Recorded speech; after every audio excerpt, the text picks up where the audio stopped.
Иблис деп айтмакчыбыз. Бул ким? Жана тарыхын кыскача айта турган болсок, биз Курандан билебиз, адам баласы жаралгандан мурун жер жүзүндө жин деген тайпа болгон да. Жин деген тайпага чейин периштелер болгон. Жиндер деген ким десе, жин бул кадимки эле адам тайпасына окшош эле, алардын дагы ар улуту бар, карманган ар башка дини бар, мусулманы бар, капыры бар дегендей. Алардын дагы жашаган ар бир чөлкөмдөрү болгон, кадимки эле биздей болуп жашаган бир ушундай тайпа болгон. Анан Алла субханала таала ошолордун арасынан Иблис аттуу бир жин өтө такыба болуп, Кудайга моюн сунуп, ушундай бир Кудайга жакын болгон себептен Кудай таала ошону асманга көтөрүп, периштелердин арасына жайгаштырып, аларга сабак берип, алардын алдына ушундай бир деңгээли даражасы көтөрүлгөн жиндерден болгон Иблис. Андан кийин ошол Адам пайгамбар жаралардан мурун Кудай таала Иблиске дагы ошо периштелердин бардыгына мен ушундай жер жүзүнө орун басар жаратмакчы болуп атам дейт да.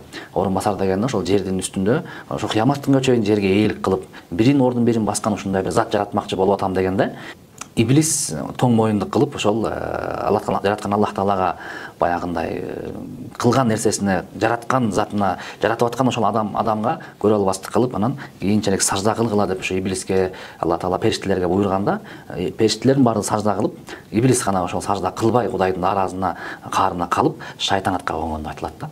Анан жер жүзүнө ошол каргышка калган абалда кыямат күнгө чейин, азыркы күнгө чейин ушул Иблис адамдарга дегеле бардык Кудайдын жакшы көргөн пенделерине ошондой бир туруштук берип, ошолорду азгырып келет дейт. Бардыгы жакшы болчу дейт. Адам жаралганга чейин, адам пайгамбар жаралганга чейин бардыгы Иблистин бир эмесин алып көрөлү да, абалын. Нолдон баштап көтөрүлдү, ушундай деңгээлге көтөрүлдү. Аягында периштелер деген ким? Булар деген көзгө көрүнбөгөн, биздин көзгө көрүнбөгөн нурдан жаратылган Кудайдын макулуктары, күнөө кылбаган. Нурдан жаралды, эми жиндер деген оттон жаралган, биздин деле көзгө көрүнбөйт, бирок бизден тышкары алар көп нерсени кыла алган бир макулуктар. Аларда күнөөгө кылганга бир жөндөмү бар, ошондой эле сооп иш кылып кеткенге дагы алардын жакшы бир жөндөмү бар. Демек ошолордун арасынан чыккан Иблис ушунчалык аракет кылып отуруп, талыкпаган мээнет аркылуу периштелердин арасында болуп калып атпайбы? Демек периштелердин арасында болуп калса, анын деңгээл даражасы көтөрүлдү да. Демек бардык көз караштар, бардык көңүлдүн баары Иблисте болуп аткан учурда Аллах таала адамды жаратып атты. Караңыз, адамды жаратканда ошондо Иблисте ушундай бир ой пайда болду да. Эмнеге жаратканда? Бардыгы жакшы эле го. Мен ибадат кылып атам, мына периштелер ибадат кылып атышат, баары жакшы эле. Мунун эмне кереги бар деген. Ошол учурда эле мындай эмне текеберчилик пайда болду дейт да. Албетте периштелер деле Кудайдан сурашты. Аллах таала эмнеге бул адамды жаратмакчы болуп атасың депчи. Эгер сага бир сыйына турган, сага ибадат кыла турган бирөөлөр керек боло турган болсо, бизче кыргызча айтканда, анда биз турабыз го дейт да. Эгерде андан башкачараак бир зат керек болсо, мына жиндер турат го. Иблис биякта таквачылык кылып атат деген бир мааниде суроо беришет да. Ошондо Аллах таала эмне деп айтат? Периштелерге мен билгенди алдын ала силер азырынча билбейсиңер дейт. Ал деген кийин алымдар айтып берет. Мына биз мечитте, же болбосо орозодо, же болбосо ушундай Кудай тааланы көрбөстөн жакшы иштерди кылып атпайбызбы? Аллах таала ушуну билген дейт да. Адам мени көрбөсө дагы, менин мейишимди тозогумду көрбөсө дагы, булар көрбөстөн ушул жакшы ишти кылат, көрбөстөн ыйман келтирет деген Кудайга ушул нерсе эмне баалуураак болчу дейт да. Тилер көрүп турганда Алла тааланын жакшылыктарынчы. Демек мен билгенди силер билбейсиңер дегенде периштелер эмне болду дейт? Басылды дейт да. Болду. Биз билбейт экенбиз, Кудай таала сен билет экенсиң, сен бизге эмнени билгизсең, биз ошону гана билебиз деп гана тынч болушту дейт периштелер. Ал эми Иблис жанагында ой келди дейт буга. Эмне кереги бар, эми баары жакшы келе атпады беле депчи. Бирок баягы сураган жок Кудай тааладанчы. Эмнеге жараткантасың деп оюн, пикирин, жанагы зыян боло турган оюн ичине катып туруп алды дейт да. Периштелер сыртка чыгарып салды. Кудай менен сүйлөшүп, бая чыгарып салды. Анан Аллах таала эмне кылды? Адам пайгамбарды жараткандан кийин эми сажда кылла дебеди. Сажда деген эмне? Чеке тигизип жерге жыгылуу да. Эмнеге адам пайгамбарга ушундай кылып атат? Адамга сыйынгыла деппи? Жок. Баягы бул мындай да. Алла тааланын биз чыгармасыбыз да, Алла тааланын баягы жараткан, Алланын эң жакшы сулуу макулуктарыбыз да. Менин ушундай жасаган макулугумдун карап, менин кандай кудуреттүү экендигиме карап, мага сажда кылла деген сыяктуу болчу да. Адамды карапчы. Ошондо Алла таалага периштелер дароо угуп сажда кылышты дейт. Анткени алардын периштелердин жаман ою жок. Алар бир аз ой пикир келди, бирок эмне чыгарып салыштылар Кудай менен сүйлөшүпчү. Иблис эмне кылды эле? Кудайдан сурады беле, бир нерсе кылып. Чыгарды беле ичин. Чыгарган эмес, тескерисинче оюн баккан дейт да. Сураган эле, жаман оюн келтире берген, багы берген, аягында эми сажда кыл дегенде ошол жаман ою ишке ашты дагы, мен кылбайм деди. Алла таала айтты, эмнеге сажда кылбайсың десе, айтты, мага ушундай ой келип атат дейт да. Кандай ой келип атат? Бул топурактан жаралып атса, мен оттун жаралып атсам, менин оюмча от топуракка караганда өйдөрөөк деди да. Демек мен эмнеге сажда кылмак элем деп, бул ошол объекттин өзүн карап туруп алды. А периштелер объекттин өзүн эмес, Кудайдын буйругун карап турушты да, көрдүңүзбү? Ошондо Алла Таала айтты, эгерде сен менин буйругума баш ийбесең, анда сен наалатка каргышка калган абалда ушул жер жүзүнө түшкүнүң деди да. Ошондо Иблис айтты, мени ушундай болуп калуума, менин тагдырымда ушундай жазылган экен, ооба, адаштым, бирок мага мүмкүнчүлүк бер дейт да Кудай Таалага. Кандай мүмкүнчүлүк бер десе, мага ушул жер жүзү токтоп талкаланып кыямат күнгө чейин мага убакыт бер, мен жашайын деди да. Алла Таала макул деди. Анан дагы бир сураныш бар. Кандай десе, мен дейт, эми ушул адамдын айынан болду ушунун баары жакшы болуп келаткан. Менин авторитетим көтөрүлүп, оозун алынып келатканда, бир болбогон бир топурак келди дагы, ошонун айынан бүт башталды деп каша деген сөз болуп атты. Биз жашоону салыштырыш керек да. Биз офисте жакшы эле болуп келатты эле, нөлдөн баштап көтөрүлүп келаттым эле, кагаз ташыгычтан баштан иштеп, шефтим мына зам болоюн деп келатканда, бир университетти бүтүп келген бир жап-жаш баланы алып келишти дагы, ошону отургузуп коюшту деп көрө албай баштайт го бирөөчү. Ошол сыяктуу болуп атат да болчу. Ушул сыяктуу иблистик болуп атат да. Ошондон деди, ушул адамдын оюн айынан болуп атат, ушунун баары эми дейт Алла Таала айтып атат. Ушул адамдын тукумдарынын канчасы туура жолго түшсө, жакшы жолго, мен ошол жолдун ортосунда туруп алайын дейт да. Мага мүмкүнчүлүк бер дейт. Ортосунда туруп, буларды жакшы жолго, иман жолуна өткөзбөйм. Болгон аракетимди кыламын, мага ошону кылганга мүмкүнчүлүк бер дейт да Кудайдан. Демек иблис да Кудайга ишенет да. Мунун баардыгы Кудайдын каалоосу менен, Кудайдын жардам менен болот экендигине ишенип, Кудайдан суранып алат да. Алла Таала макул деди. Эгерде сага көбү ооп кетип, сени ээрчип кете тургандар болсо, адашат анталар деди да. Сага кыямат күнгө чейин мүмкүнчүлүк берейин, ошол туура жолдун, иман жолунун ортосунда отуруп алып, эки пост кылып өткөзбөйм десең, ошентип кылып ал. Макул сага уруксат берем деди да. Ошондо дагы акыркысын сурап калды. Кудай Таала деди, дагы бүтө элек деди да. Ошол орто жолго мен жөнүнө отуруп албайм деди. Иман жолуна түшүп келаткандардын маңдайынан чыгам деди. Анан дейт, анан аркасынан чыгам дейт. Анан дейт, оң жагынан чыгам дейт. Анан дейт, сол жагынан чыгам дейт. Төрт тарабынан чыгып буларды азгырам дейт да. Мунун баары эмнеге болду десе, иблистин адамга болгон көрө албастыгынан башталды. Ошон үчүн адам баласы башка бирөөгө болгон көрө албастыкты өтө жаман. Бул шайтандын, иблистин алгачкы пайда болгон сыпаттарынан дейт да. Көрдүңүзбү? А көрө албастык эмнеден башталды?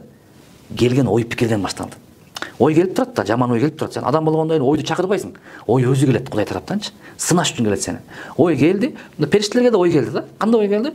Алла Таала эмне жаратат болду экен? Сыйынганга бир абий киши, бирөө зат керек болсо биз барбыз. Ой келди да. Бирок периште кандай мамиле кылды? Кой Кудайдан сурайлычы деди да. Алла Таала эмнеге мындай кылган атасың деген Алла Таала пока силерге сюрприз деди бизче айтканда. Билбейсиңер, кийин билесиңер деди да. Болду деди да, жана оюн чыгарып салышты. Ошондой болду дейт алымдар. Ой келдиби? Бир кошунаң тууралуу, курбуң тууралуу, бир адам тууралуу сага жаман ой келдиби? Келе берет, сен ал адам болбогондон кийин. Максат ошол ойду чыгарып сал дейт. Периште сыяктуу бол дейт да. Чыгара албайсыңбы? Ошол адамдын өзүнө бар. Мага ошондой ой келип атат сен тууралуу. Такыр эле ошол ойдон кутула албай койдум. Же баланча деген адам мен турса, сен мени ушактап келди, же сенден мен тарап мага келди ушак, ушинтип айткан экенсиң. Мен оюмду чыгарып салайын дем, такыр чыгара албай атам. Ошо чынбы же чын эмеспи деп өзүмдөн барып сурап деле чыгарып сал дейт кааласаң дейт да. Эми акыры мындай саясат кылыпчы. Ошондой кыла турган болсоң, сенин жүрөгүң таза болот дейт да. Же сенде экинчи вариант бар дейт.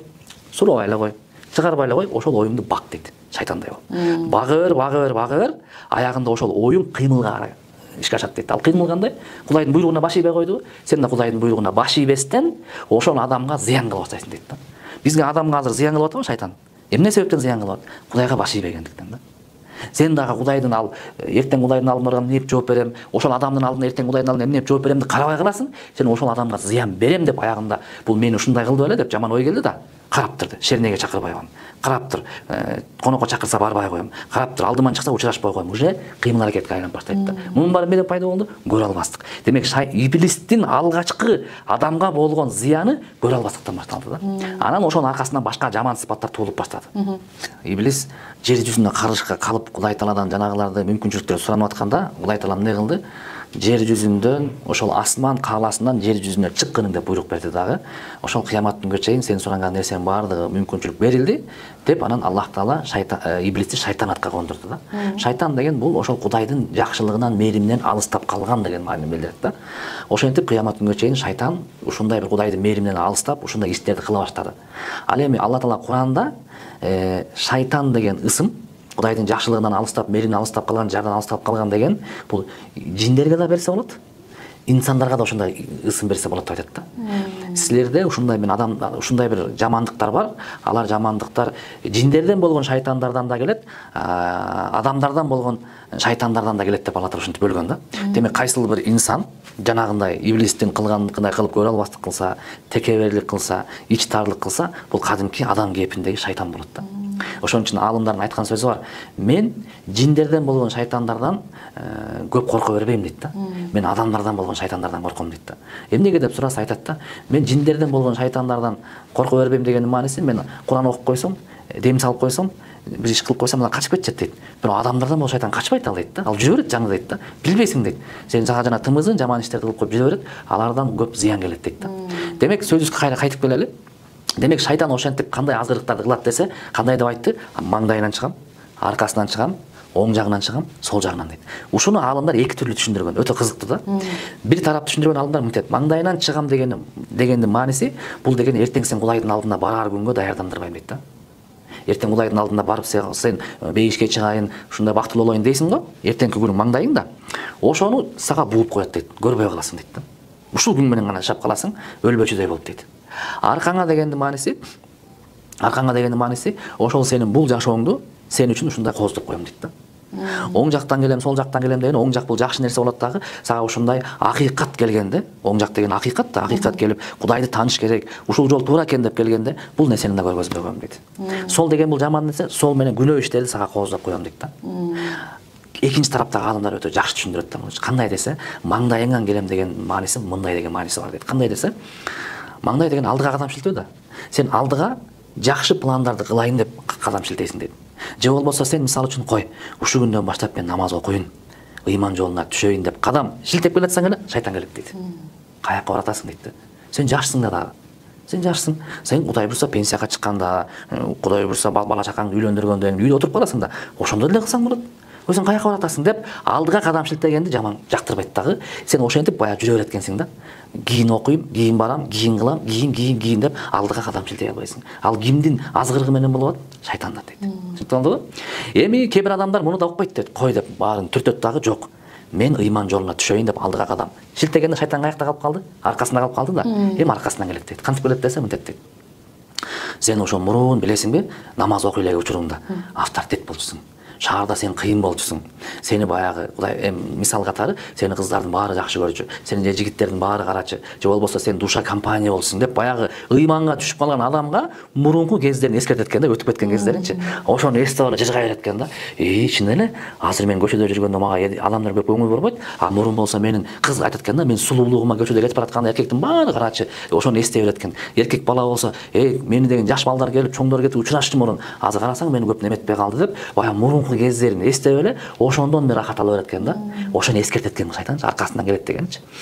Анан сол жагынан келет деген кандай? Сол жагынан деген сол бул жаман нерсе да, шариятыбызда сол менен жаман нерсени карайбыз, кармайбыз дегендейчи.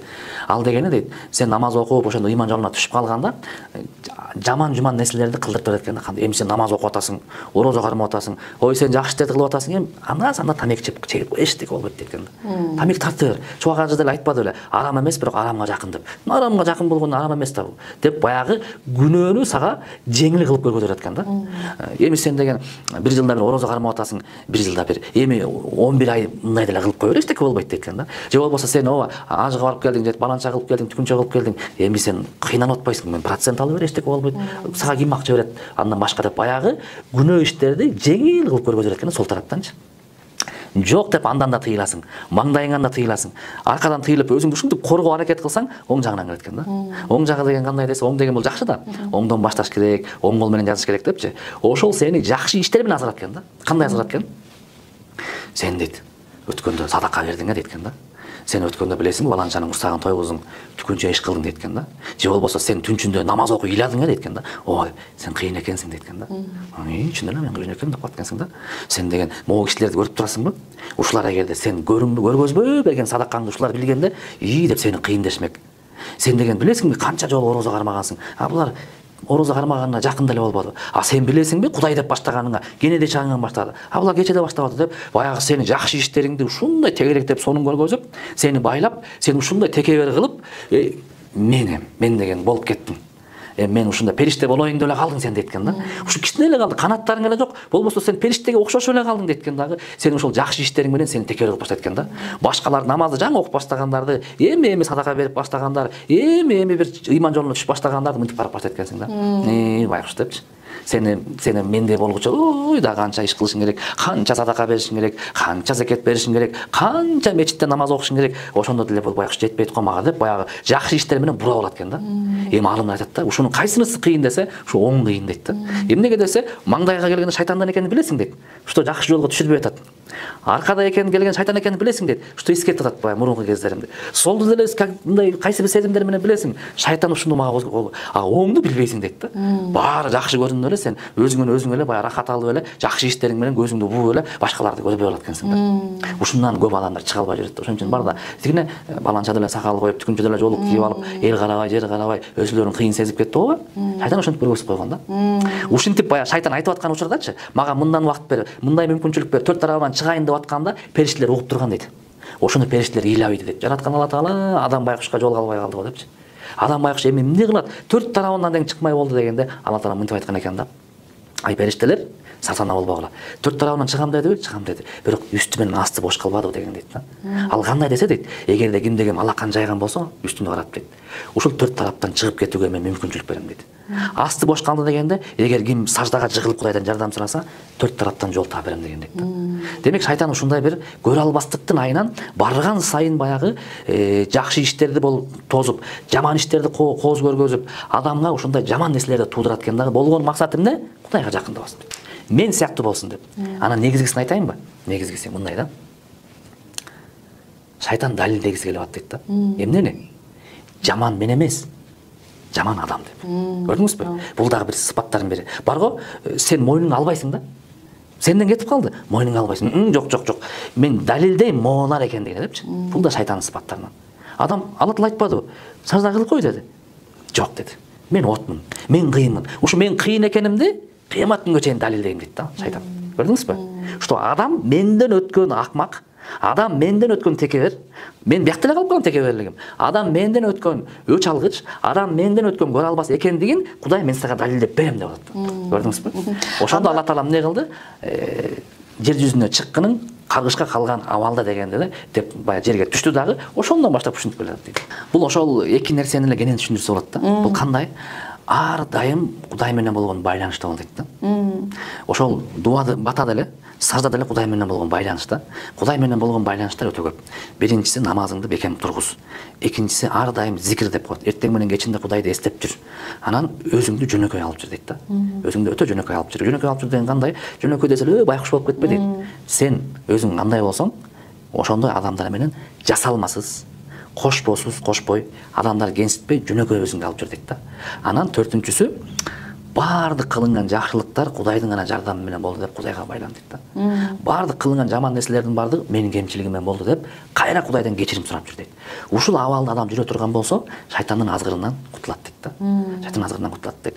Анткени бул күрөш. Шайтан келет, ушундай боло берет. Ошондо сен ар дайым эмне? Баягы биз бранжилет кийген сыяктуу даяр жүрүшүң керек дейт да. Кандай? Намазың менен, зикириң менен, Кудайга таянуу менен, ар дайым Кудайдан кечирим суроо менен, ар дайым ушул нерсе менен жүргүнүң дейт да. Болбосо кайсы тараптан сага сыноо келип калат турганын сен билбейсиң дейт. Анткени шайтан каргышка калды. Бүт анын үмүт үзүлдү, бейишке кирбейт экендигинечи. Үмүт үзүлдү. Болду, ал тозокулук экенин 100% билет. Болду, эми өзү менен кошо ушул ким аркылуу болду, ушунун баарын алып кеткиси келип атат болду. Кандай жол менен болсо да алып кеткиси келип атат. Сен ошону билишиң керек. Анткени мындай деген бар го, өзүңдүн душманыңды жакшы билип ал. Андан коргонуңду билиш үчүн депчи. Демек биздин душман ким экен? Шайтан. Аны кандай коргонуш керек? Аны да билиш керек дейт да. Душманды билип алгандан кийин билдикпи азыр? Билдик. Эми коргонусу ушу Кудайдын жардамы менен, ар дайым Кудай менен болгон байланыш. Байланышты үздүң, телефон батарейкасы өчтү. Бүт сен сүйлөшө албай каласың да. Ошол сыяктуу. Батарейка качан өчөт? Качан сен ыйманыңдын күчү өчкөндө. Ыйманыңдын күчү качан өчөт? Качан сен көп күнөө кыла бер, ыймандын нуру өчөт да. Өчкөндө Кудай менен болгон байланыш үзүлөт да. Үзүлдү, дагы шайтан келет да. Качан сен Кудай менен байланышты үзбөй бекем боло берсең, шайтандын сага азгырыктары алсырай берет дагы, ага болгон азгырыктар сен үчүн барбай коюу, андан кутулуп кетип сен үчүн жеңил болот. Анан албетте андан тышкары дагы алымдар айтат, нафси деген да нерсе бар дейт да. Нафси деген эмне? Нафсим азгырып кетти дейт го. Ал нафси деген сен өзүңсүң. Кудай Таала сени сенин жаман жолго түшүп кеткенде сенин атыңды нафс деп атаган. Качан сен жакшы жолго түшүп кеткенде сенин жаныңды рух деп атаган.